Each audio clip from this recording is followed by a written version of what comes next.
ನಾನು ನಿಮ್ಮ ಕೃಪಾ. ಇವತ್ತಿನ ವಿಷಯ ಏನು ಅಂತಂದರೆ, ನಾಳೆ ಬಂದು ಅಂದರೆ ನಮ್ಮ ಶಾಸ್ತ್ರಗಳ ಪ್ರಕಾರ ಅಮೃತ ಸಿದ್ಧಿ ಯೋಗ ಅಂತ ನಾವು ಹೇಳ್ತೀವಿ. ಇಂತಹ ಒಂದು ಸಿದ್ಧಿ ಯೋಗಗಳು ಬಂದಂತಹ ಸಂದರ್ಭದಲ್ಲಿ ನಾವು ಹಲವಾರು ರೀತಿಯ ಪರಿಹಾರಗಳಾಗಿರ್ಬೋದು ಅಥವಾ ಯಾವುದೇ ಶುಭ ಕೆಲಸಗಳನ್ನು ಮಾಡಿದಂತಹ ಸಂದರ್ಭದಲ್ಲಿ ನಮಗೆ ಹೆಚ್ಚಿನ ಒಂದು ಫಲ ಸಿಗುತ್ತೆ ಅಂತ ಹೇಳ್ತೀನಿ. ಸೊ ಮೊದಲಿಗೆ ಯಾರಾದರೂ ನನ್ನ ಚಾನಲ್ನ ನೋಡ್ತಾ ಇದ್ದರೆ ದಯವಿಟ್ಟು ಚಾನಲ್ನ ಸಬ್ಸ್ಕ್ರೈಬ್ ಮಾಡಿ, ಲೈಕ್ ಮಾಡಿ, ಶೇರ್ ಮಾಡಿ, ಕಮೆಂಟ್ ಮಾಡಿ. ಹಾಗೆ ಯೋಗಗಳು ಅಂತ ಹೇಳಿದ ಅಂತಹ ಸಂದರ್ಭದಲ್ಲಿ ಹಲವಾರು ರೀತಿಯ ಯೋಗಗಳಿದೆ. ಅದರಲ್ಲಿ ರವಿ ಪುಷ್ಯ ಯೋಗ ಇರ್ಬೋದು, ಅಮೃತ ಸಿದ್ಧಿ ಯೋಗ ಇರ್ಬೋದು, ಅಥವಾ ಈ ಥರ ಹಲವಾರು ಯೋಗಗಳು ಉಂಟಾಗ್ತಾ ಇರುತ್ತೆ. ಅಂತಹ ಸಂದರ್ಭದಲ್ಲಿ ಕೆಲವೆಲ್ಲ ವಿಚಾರಗಳಿಗೆ ನಾವು ಇಂಥದೇ ದಿನಗಳನ್ನು ಸೂಕ್ತವಾಗಿ ತೆಗೆದುಕೊಂಡಾಗ ನಮಗೆ ಅತ್ಯಂತ ಸೂಕ್ತವಾಗಿ ಕೆಲವೆಲ್ಲ ಪರಿಹಾರಗಳನ್ನು ಮಾಡ್ಕೋಬೋದು ಅಂತ ಹೇಳ್ತೀನಿ ಪ್ರಿಯ ವೀಕ್ಷಕರೇ. ಹಾಗೆಯೇ ಇಂತಹ ಒಂದು ಅಮೃತ ಸಿದ್ಧಿ ಯೋಗದಲ್ಲಿ ಎಷ್ಟೋ ವಿಶೇಷ ಕಾರ್ಯಗಳಾಗಿರ್ಬೋದು, ಹೊಸ ಮಾಡೋದ್ರಿಂದ ನಮಗೆ ಯಶಸ್ವಿಯಾಗುತ್ತೆ, ಜೊತೆಗೆ ಸಕಾರಾತ್ಮಕವಾದಂತಹ ಫಲಿತಾಂಶಗಳನ್ನು ನೀಡುತ್ತೆ ಅಂತ. ಹಾಗಾಗಿ ಇದು ಒಂದು ಸಂಯೋಜನೆಯಿಂದ ಕೂಡಿರುವಂತಹ ಒಂದು ಪರಿಪೂರ್ಣವಾಗಿರುವಂತಹ ಅಮೃತ ಸಿದ್ಧಿ ಯೋಗ ಅಂತ ಹೇಳ್ತೀನಿ. ಸೊ ಇದು ಬಂದು ನಾಳೆ ಶನಿವಾರ ಬಂದಿರೋದ್ರಿಂದ 100ಕ್ಕೆ 100 ಭಾಗ ಯಾರಿಗೆ ಮಾಂತ್ರಿಕ ಬಾಧೆಗಳಾಗಿರ್ಬೋದು, ನಕಾರಾತ್ಮಕ ಶಕ್ತಿಗಳ ಸಮಸ್ಯೆಗಳಿರ್ಬೋದು, ಅಂಥವರಿಗೆ ಖಂಡಿತವಾಗಲೂ ಇದರಿಂದ ಪರಿಹಾರ ಆಗುತ್ತೆ ಅಂತ. ಈ ಯೋಗದಲ್ಲಿ ನೀವು ಯಾವುದೇ ಕಾರ್ಯಗಳನ್ನು ನೀವು ಪ್ರಾರಂಭ ಮಾಡಿತು ಅಂತಂದರೆ ಖಂಡಿತವಾಗಲೂ ನಿಮಗೆ ಅದು ಒಳ್ಳೆಯದಾಗುತ್ತೆ. ಒಂದು ಉದ್ಯಮಗಳಾಗಿರ್ಬೋದು, ಆರ್ಥಿಕ ಹೂಡಿಕೆಗಳಾಗಿರ್ಬೋದು, ಒಂದು ದಾನ ಮಾಡೋದಾಗಿರ್ಬೋದು, ಅಥವಾ ಯಶಸ್ವಿಯಾಗಿ ಒಂದು ಸಕಾರಾತ್ಮಕ ಫಲಿತಾಂಶವನ್ನು ನೀಡಬೇಕು ಅಂತ ಹೇಳಿದಂತಹ ಸಂದರ್ಭದಲ್ಲಿ ಇಂತಹ ಕೆಲಸಗಳು ನಿಮಗೆ ಶುಭವನ್ನು ಉಂಟು ಮಾಡುತ್ತೆ ಅಂತ. ಜೊತೆಗೆ ಇದರಿಂದ ಯಶಸ್ಸು ಗ್ಯಾರಂಟಿ ಅಂತ ಹೇಳ್ಬಿಟ್ಟು, ಹಾಗಾಗಿ ಇಲ್ಲಿ ಇಂತಹ ಒಂದು ಅಮೃತ ಸಿದ್ಧಿ ಯೋಗದಿಂದ ಒಂದು ಮಾಂತ್ರಿಕ ಬಾಧೆಗಳಿಗೆ ನಾನು ಪರಿಹಾರಗಳನ್ನು ಇವತ್ತು ಕೊಡ್ತಾ ಹೋಗ್ತೀನಿ. ನೋಡಿ, ಯಾರೋ ನಿಮಗೆ ಮಾಟ ಮಾಡಿಸಿದ್ದಾರೆ ಅಥವಾ ನಿಮಗೆ ಒಂದು ಸಂಶಯ ಬರುತ್ತೆ ಎಷ್ಟೋ ಜನಕ್ಕೆ. ಯಾಕಂದರೆ ಅವ್ರವ್ರ ದೇಹದ ವಿಚಾರಗಳು ಅವರವ್ರಿಗೆ ಗೊತ್ತಾಗೋದು, ಬೇರೆಯವರಿಗೆ ಗೊತ್ತಾಗಲ್ಲ.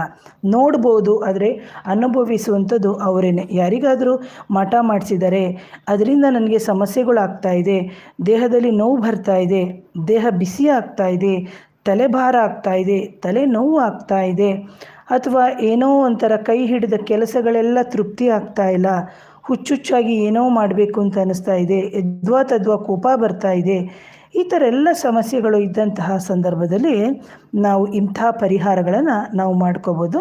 ಇಲ್ಲಿ ಪರಿಹಾರವನ್ನು ನಾನಿಲ್ಲಿ ಸರಳವಾಗಿ ಹೇಳ್ತೀನಿ. ಇಲ್ಲಿ ಪರಿಹಾರ ಬಂದು ನಿಮಗೆ 5 ಪಾವು ಕಪ್ಪು ಎಳ್ಳು ಬೇಕಾಗುತ್ತೆ. ಹಾಗೆಯೇ ಅರ್ಧ ಕಿಲೋ ಆಗುವಷ್ಟು 7 ರೀತಿಯ ಧಾನ್ಯಗಳನ್ನು ನೀವು ಮಿಶ್ರಣ ಮಾಡಬೇಕಾಗುತ್ತೆ.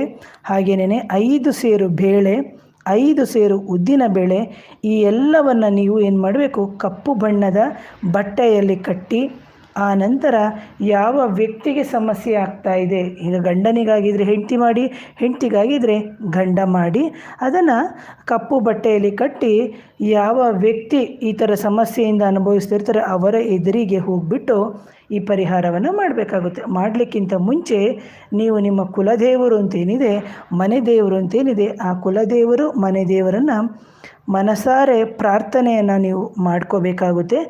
ಇದರಿಂದ ಪರಿಹಾರಕ್ಕೆ ಪೂರ್ತಿಯಾಗಿ ಆಗಲ್ಲ, ಇದನ್ನು ನಾನು ನೇರವಾಗಿ ಹೇಳಬಲ್ಲೆ. ನಿಮಗೆ ತಾತ್ಕಾಲಿಕವಾಗಿ ಶಮನ ಆಗ್ಬೋದು. ಪೂರ್ತಿಯಾಗಿ ಪರಿಹಾರ ಆಗಬೇಕು ಅಂತಂದರೆ ಅದಕ್ಕೆ ಬೇಕಾದಂತಹ ಹಲವಾರು ವಿಧಾನಗಳನ್ನು ನಮ್ಮಂಥವ್ರ ಹತ್ರ ನೀವು ವ್ಯಕ್ತಿಗತವಾಗಿ ಮಾಡಿಸ್ಕೋಬೇಕಾಗುತ್ತೆ. ಅಂತಹ ಸಂದರ್ಭದಲ್ಲಿ ನೀವು 7 ಬಾರಿ ಇಳೆಯನ್ನು ತೆಗಿಬೇಕು. ಆ ವ್ಯಕ್ತಿಗೆ ಇಳೆಯನ್ನು ತೆಗೆದುಬಿಟ್ಟು, ಅಂದರೆ ತಲೆಯಿಂದ ಕೆಳಗಡೆ ತನಕ ನಿವಾಳಿಸಬೇಕು. ಆನಂತರ ನಿಮ್ಮ ಅಕ್ಕಪಕ್ಕದಲ್ಲಿ ಇರುವಂತಹ ಕಾಲಭೈರೇಶ್ವರ ದೇವಸ್ಥಾನ ಅಂತ ಏನಿದೆ ಅಲ್ಲಿ ಹೋಗಿ ನೀವು ಈ ಕಾರ್ಯವನ್ನು ಮಾಡಬೇಕು. ಇಲ್ಲದಿದ್ದರೆ ಮನೆಯಲ್ಲೇ, ಯಾಕಂದರೆ ಕೆಲವರು ಹಾಸಿಗೆ ಹಿಡ್ದಿರ್ತಾರೆ, ಅಂತಹ ಸಂದರ್ಭದಲ್ಲಿ ನೀವು ಹಾಸಿಗೆಯಲ್ಲೇ ಅದನ್ನು ಇಳೆ ತಗೊಂಡು ಹೋಗಿಬಿಟ್ಟು ನೀವು ಅದನ್ನು ದೇವಸ್ಥಾನದಲ್ಲಿ ಇಟ್ಟು ಬರೋದರಿಂದ ಖಂಡಿತವಾಗಲೂ ಪದೇ ಪದೇ ನಿಮಗೆ ಈ ಥರ ಮಾಂತ್ರಿಕ ಬಾಧೆಗಳು ಆಗ್ತಾ ಇದೆ, ಯಾರೋ ಮಾಟ ಮಾಡಿಸಿ ನಮ್ಮ ಮನೆಗೆ ಕಳಿಸ್ತಾ ಇದ್ದಾರೆ ಅಥವಾ ಯಾರೋ ಬಂದು ಹೋದ್ಮೇಲೆ ನಮಗೆ ಸಮಸ್ಯೆಗಳು ಉಂಟಾಗ್ತಾ ಇದೆ ಅಂತ ಹೇಳಿದಂಥ ಸಂದರ್ಭದಲ್ಲಿ ನಾಳೆಯ ಅಮೃತ ಸಿದ್ಧಿ ಯೋಗ ದಿನದಂದು ನೀವು ಆರಂಭ ಮಾಡಿದರೆ ಖಂಡಿತವಾಗಲೂ ನಿಮಗೆ 100ಕ್ಕೆ 100 ಇದು ಪರಿಹಾರ ಆಗುತ್ತೆ ಅಂತ. ಮೇಡಮ್ ಇಲ್ಲ ನಮಗೆ ತಡವಾಗಿ ನನಗೆ ಸಿಕ್ತು ಅಂತ ಹೇಳಿದಂಥ ಸಂದರ್ಭದಲ್ಲಿ ವಿಡಿಯೋ ಪ್ರತಿ ಶನಿವಾರದಂದು ನೀವು ಇದನ್ನು ಮಾಡಬೇಕಾಗುತ್ತೆ.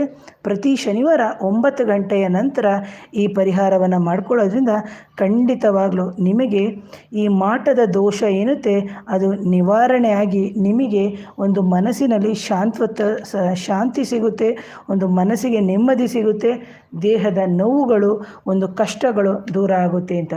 ಅದರಲ್ಲಿ ಮಾಂತ್ರಿಕ ಬಾಧೆಗಳು ಆದಂಥ ಸಂದರ್ಭದಲ್ಲಿ ನಮಗೆ ನೋಡಬೇಕಾಗುತ್ತೆ ಎಷ್ಟು % ಮೈ ಹಿಡಿದಿದೆ.